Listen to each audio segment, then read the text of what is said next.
Hello guys! Hello po sa lahat. So, kumusta po kayong lahat? So, welcome po sa ating video. Ayan. So, by the way, ang topic natin ngayon is about po sa lahat ng mga kapwa natin, OFW. Ayan. So, OFW din po ako. So, sabay-sabay tayo guys. So, para sa lahat ng mga OFW, so, ito po yung masasabi ko. Ang topic natin ngayon is kailangan natin magpapalakas sa ating kalusugan para sa mga mahal natin sa buhay. So, alam naman natin na kahit mahirap at malungkot na malayo sa pamilya, kailangan pa rin natin na magpapakalakas at magpakatatag para sa kinabukasan nila. So, huwag tayong papayag na mahina yung kalusugan natin. So, napaka-importante yung kalusugan natin malakas. So, lumaban tayo kahit anong mangyayari. So, nasubukan nyo na ba yung tipong nagugutuman ka?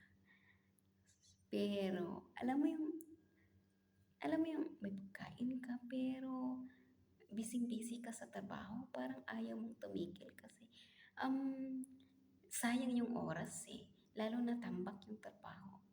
So ako guys, diskarte ko pag ganun. May pagkain ako dito. Ang dami ko ditong tinapay. So buti na lang mabait yung tatay natin. So nagdala ko ng tinapay. Nilagay ko sa bulsa ko. Tapos, kinakain ko yan sa CR. Ayan, malinis naman yung CR, syempre. Kinakain ko sa CR, guys. So, maraming nagsasabi, malas daw yung ganun kumakain sa CR. So, ito yung masasabi ko sa iyo. Ano yung malas? Yung namamatay ka sa ulcer? Or yung, yung nabubusog ka naman kahit kumakain ka sa CR? Diba? Sabi ko, naging malas kung mamamatay ka sa ulcer, namamatay ka sa gutom. Kaya, so bilang OFW guys, napaka-importante po na sa oras ng um, pagkain, pag nagugutom tayo, kailangan natin dumidiskarte. Kahit saan tayo, kung may pagkain ka. So, kahit saan mo, bawal kumain doon pag nakikita. Pero ako kasi, pumasok ako sa CR pag nasa CR ako. O, ginagawa ko yan guys para syempre malakas tayo habang nagtatrabaho. Hindi po yan masama. Sa lahat ng mga nagsasabi na masama, hindi po siya masama. Kasi, kung lalo na sa mga mahihina yung kalusugan. So, laking tulong po yan. Ako, kahit isang tinapay lang, tapos inom ng tubig, pwede na. Importante, malagyan yung tiyan ko.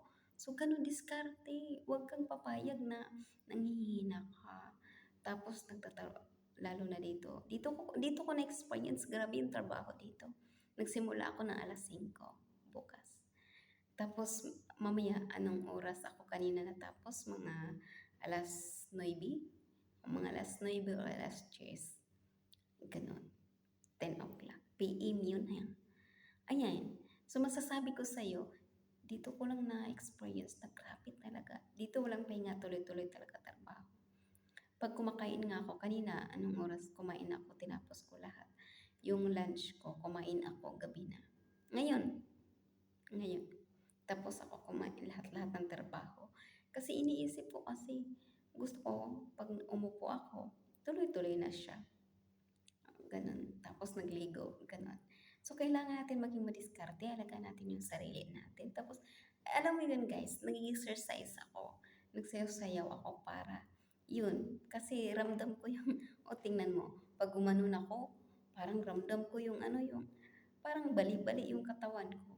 So, kailangan natin magpapalakas para sa kinabukasan ng ating pamilya.